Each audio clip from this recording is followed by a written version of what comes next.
الحمد للہ رب العالمین والصلاة والسلام علی سید الانبیاء والمرسلین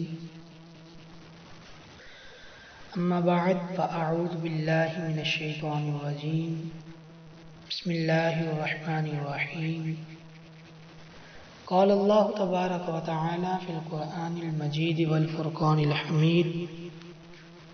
اللہ تبارک و تعالی نے اپنی لا ریب کتاب میں ارشاد فرمایا، شہر رمضان الذی انزل فیہ القرآن ھدی للناس وبینات من الھدی والفرقان فمن شہد منکم الشہر فلیصم ومن کان مریضا او علی سفر فعدۃ من ایام اخر یرید اللہ بکم الیسر ولا یرید بکم العسر وَلِتُكْمِلُوا الْعِدَّةَ وَلِتُكَبِّرُوا اللَّهَ عَلَى مَا هَدَاكُمْ وَلَعَلَّكُمْ تَشْكُرُونَ۔ اس آیت مبارکہ کے اندر اللہ تبارک و تعالی نے ایک عظیم الشان نعمت کا تذکرہ فرمایا، اور وہ ہے ماہ رمضان۔ اللہ تبارک و تعالی کا کروڑ احسان ہے، اور اس کا اجر عظیم ہے، اس کا کرم ہے کہ اس نے ہمیں ماہ رمضان جیسی عظیم الشان نعمت عطا فرمائی۔ ماہ رمضان کے فیضان کے تو کیا کہنے، اس کی ہر گھڑی، اس کا ہر لمحہ رحمت سے بھرا ہے۔ رمضان المبارک میں ہر نیکی کا ثواب 70 گنا سے بھی زیادہ بڑھا دیا جاتا ہے، جیسا کہ حدیث سے یہ ثابت ہے کہ آقا علیہ الصلوۃ والسلام نے ارشاد فرمایا، جس کا مفہوم ہے کہ نفل کا ثواب فرض کے برابر اور فرض کا ثواب 70 گنا کر دیا جاتا ہے۔ آقا علیہ الصلوۃ والسلام نے ارشاد فرمایا، جس کا مفہوم ہے کہ عرش اٹھانے والے فرشتے روزہ داروں کی دعا پر آمین کہتے ہیں۔ اور ایک اور جگہ آقا علیہ الصلوۃ والسلام نے ارشاد فرمایا کہ رمضان کے روزے دار کے لیے مچھلیاں افطار تک دعائے مغفرت کرتی رہتی ہیں، یعنی جب تک وہ بندہ افطار نہیں کر لیتا تب تک اس کے لیے سمندر کی مچھلیاں، دریا کی مچھلیاں، بلکہ پوری کائنات کی مچھلیاں اس بندے کے لیے دعائے مغفرت کرتی رہتی ہیں۔ اللہ اکبر۔ حضرت سیدنا ابو سعید خدری رضی اللہ تعالی عنہ فرماتے ہیں کہ نبی کریم صلی اللہ تعالی علیہ وآلہ وسلم نے ارشاد فرمایا، جب ماہ رمضان کی پہلی رات آتی ہے تو آسمانوں کے دروازے کھول دیے جاتے ہیں اور آخری رات تک بند نہیں ہوتے۔ جو کوئی بندہ اس ماہ مبارک کی کسی بھی رات میں نماز پڑھتا ہے، چاہے نفل کی نماز ہو، چاہے فرض کی نماز ہو، چاہے کوئی سی بھی نماز ہو، اس میں یہ نہیں فرمایا گیا کہ فرض نماز پڑھے یا واجب نماز پڑھے، اس میں مطلقاً فرمایا گیا کہ جب کوئی بندہ اس ماہ مبارک کی رات کو، کسی بھی رات کو نماز پڑھتا ہے تو اللہ تبارک و تعالی اس کے ہر سجدے کے بدلے میں اس کے لیے 1500 نیکیاں لکھتا ہے، اور اس کے لیے جنت میں سرخ یاقوت کا گھر بناتا ہے۔ جو کوئی شخص ماہ رمضان کا پہلا روزہ رکھتا ہے تو اس کے سابقہ یعنی پچھلے تمام گناہ بخش دیے جاتے ہیں، اور اس کے لیے صبح سے شام تک 70,000 فرشتے دعائیں مغفرت کرتے رہتے ہیں۔ رات اور دن میں جب بھی کوئی سجدہ کرتا ہے، یہ تو ذکر تھا نا پہلے کہ جب کوئی بندہ اس ماہ مبارک کی کسی بھی رات میں، اب آگے بیان فرمایا کہ رات اور دن میں بھی جب کوئی بندہ سجدہ کرتا ہے، اس کے ہر سجدے کے بدلے اسے جنت میں ایک ایسا درخت عطا کیا جاتا ہے کہ اس درخت کے سائے کے نیچے ایک گھوڑا 500 برس تک بھی چلتا رہے تب بھی اس کا سایہ ختم نہ ہوگا۔ اس ماہ رمضان کے بے شمار فضائل اور برکات ہیں، جتنے بھی بیان کیے جائیں کم ہیں۔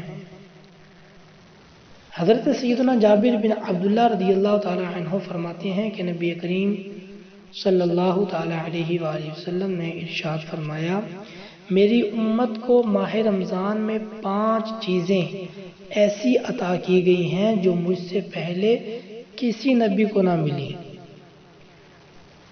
میری امت کو ماہ رمضان میں 5 چیزیں ایسی عطا کی گئی ہیں جو مجھ سے پہلے کسی نبی کو نہ ملی۔ حالانکہ رمضان کا مہینہ جو تھا یہ پچھلی امتوں پر بھی روزے فرض کیے گئے تھے، لیکن رمضان کا مہینہ نہیں عطا کیا گیا تھا ان کے اوپر روزے تو فرض کیے گئے تھے۔ حضرت آدم علیہ السلام سے لے کر حضرت عیسیٰ علیہ السلام تک جتنی بھی امتیں گزری سب کے اوپر روزے فرض کیے گئے۔ جیسے اللہ تبارک و تعالیٰ کا فرمان ہے کہ کتب علیکم الصیام کما کتب علی الذین من قبلکم، یہاں پر من قبلکم فرمایا گیا کہ جیسا کہ تم سے پہلے لوگوں پر روزے فرض کیے گئے، یعنی اس امت سے پہلے بھی لوگوں پر روزے فرض کیے گئے، لیکن ان کو یہ والے انعامات نہیں عطا فرمائے گئے جو اس امت کو عطا فرمائے گئے۔ تو آقا علیہ السلام کیا ارشاد فرما رہے ہیں؟ فرمایا کہ ماہ رمضان میں 5 چیزیں ایسی عطا کی گئی ہیں جو مجھ سے پہلے کسی نبی کو نہ ملی۔ نمبر 1، جب رمضان المبارک کی پہلی رات ہوتی ہے تو اللہ عز و جل ان کی طرف رحمت کی نظر فرماتا ہے، اور جس کی طرف اللہ عز و جل نظر رحمت فرمائے اسے کبھی بھی عذاب نہ دے گا۔ نمبر 2، شام کے وقت ان کے منہ کی بو، جب بندہ روزہ رکھتا ہے تو بھوک کی وجہ سے اس بندے کے منہ سے بدبو سی پیدا ہوتی ہے، تو فرمایا شام کے وقت ان کے منہ کی بو اللہ عز و جل کے نزدیک مشک کی خوشبو سے بھی زیادہ بہتر ہے۔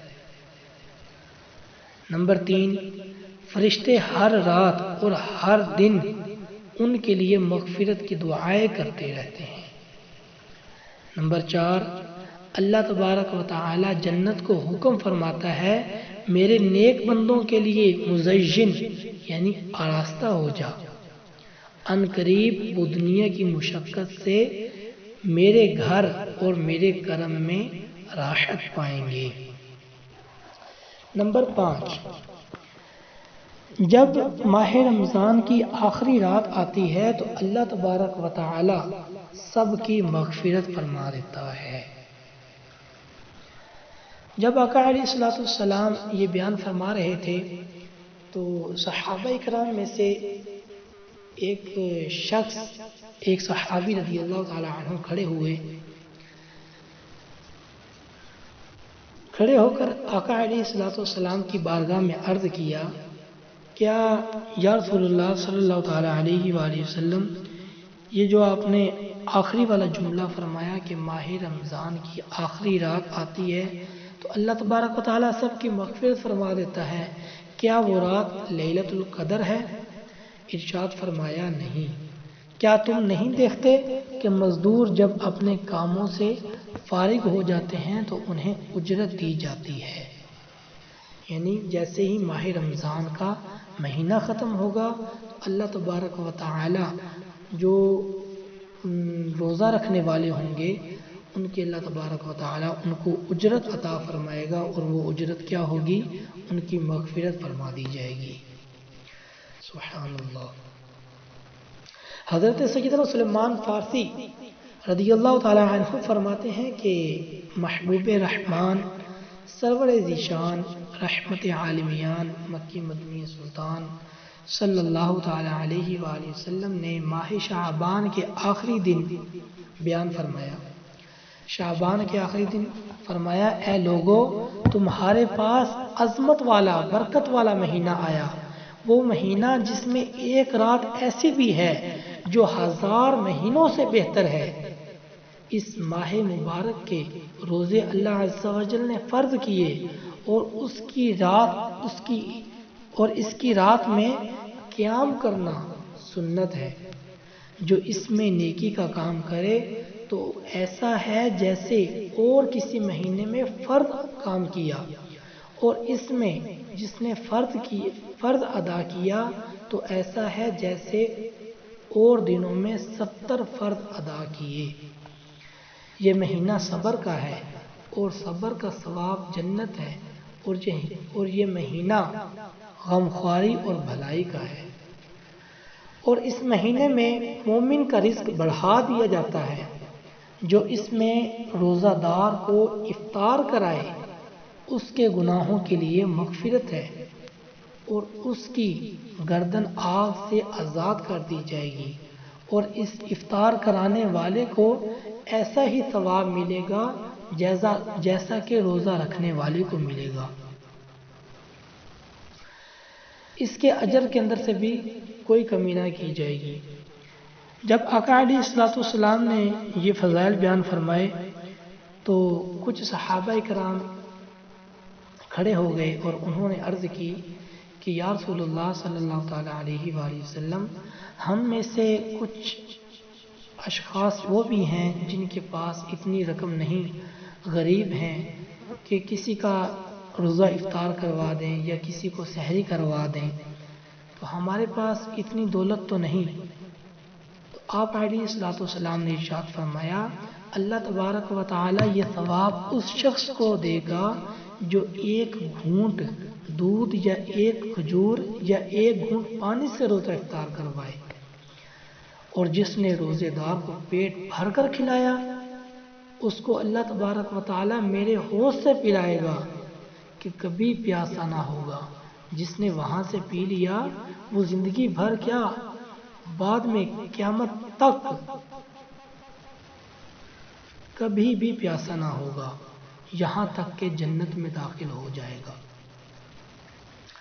آگے آقا علیہ الصلوۃ والسلام نے ارشاد فرمایا، یہ وہ مہینہ ہے کہ اس کا اول یعنی ابتدائی 10 دن رحمت کے ہیں، اور اس کا اوسط یعنی درمیانی 10 دن مغفرت کے ہیں، اور آخری 10 دن جہنم سے آزادی ہے۔ جو اپنے غلام پر اس مہینے میں تخفیف کرے یعنی اس سے کام جو ہے وہ کم لے تو اللہ تبارک و تعالی اسے بخش دے گا اور جہنم سے آزاد فرما دے گا۔ اس مہینے میں چار باتوں کی کثرت کرو۔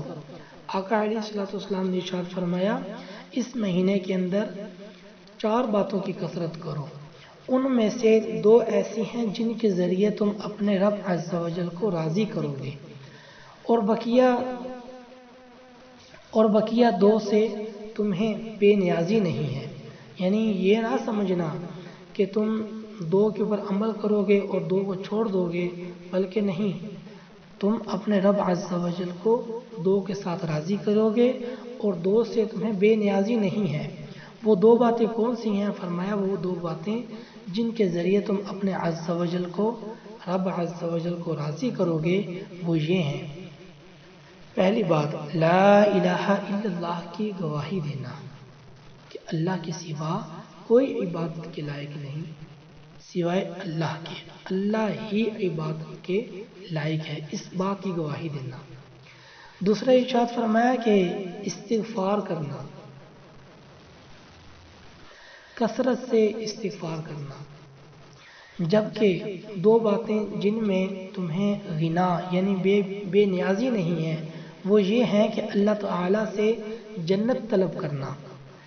پہلے 2 کام فرمائے کہ لا الہ الا اللہ کی گواہی دینا، دوسرا ہے استغفار کرنا، اور تیسرا بیان فرمایا کہ اللہ تبارک و تعالیٰ سے جنت طلب کرنا، اور چوتھا بیان فرمایا کہ جہنم سے اللہ عز و جل کی پناہ طلب کرنا۔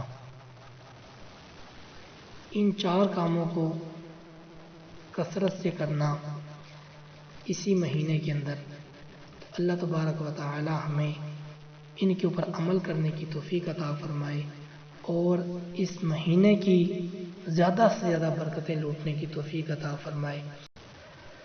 سرکار نامدار مدینہ کے تاجدار صلی اللہ تعالی علیہ وآلہ وسلم نے ارشاد فرمایا، جب رمضان کی پہلی رات ہوتی ہے تو اللہ عز و جل اپنی مخلوق کی طرف نظر رحمت فرماتا ہے، اور جب اللہ عز و جل کسی بندے کی طرف نظر رحمت فرمائے تو اسے کبھی عذاب نہ دے گا، اور ہر روز 10 لاکھ کو جہنم سے آزاد فرماتا ہے۔ اور جب 29ویں رات ہوتی ہے تو مہینے بھر میں جتنے آزاد کیے ان کے مجموعے کے برابر اس ایک رات میں آزاد فرماتا ہے۔ اللہ اکبر۔ پھر جب عید الفطر کی رات آتی ہے تو ملائکہ خوشی کرتے ہیں، اللہ عز و جل اپنے نور کی خاص تجلی فرماتا ہے اور فرشتوں سے فرماتا ہے، اے ملائکہ اس مزدور کا کیا بدلہ ہے جس نے پورا کر لیا؟ فرشتے عرض کرتے ہیں اس کو پورا اجر دیا جائے۔ اللہ عز و جل فرماتا ہے، میں تمہیں گواہ کرتا ہوں کہ میں نے ان سب کو بخش دیا۔ اللہ اکبر۔ حضرت سیدنا عبداللہ ابن عباس رضی اللہ تعالی عنہما فرماتے ہیں کہ نبی کریم صلی اللہ تعالی علیہ وآلہ وسلم کا فرمان ہے، اللہ عز و جل ماہ رمضان میں روزانہ افطار کے وقت 10 لاکھ ایسے گناہ گاروں کو جہنم سے آزاد فرماتا ہے جن پر گناہوں کی وجہ سے جہنم واجب ہو چکا تھا، نیز شب جمعہ اور روز جمعہ یعنی جمعرات کو غروب آفتاب سے لے کر جمعہ کو غروب آفتاب تک کی ہر گھڑی میں ایسے 10 لاکھ گناہ گاروں کو جہنم سے آزاد کیا جاتا ہے جو عذاب کے حقدار دیے جا چکے ہوتے ہیں۔ اللہ عز و جل سے دعا ہے کہ اللہ تبارک و تعالی ہمیں ماہ رمضان کی خوب برکتیں لوٹنے کی توفیق عطا فرمائے اور اس میں زیادہ سے زیادہ عبادت کرنے کی توفیق عطا فرمائے۔ آمین بجاہ النبی الامین صلی اللہ تعالی علیہ وآلہ وصحبہ وبارک وسلم۔ اس مہینے میں مجھ گناہ گار کو بھی اپنی دعاؤں میں یاد رکھیے گا۔ السلام علیکم ورحمۃ اللہ وبرکاتہ۔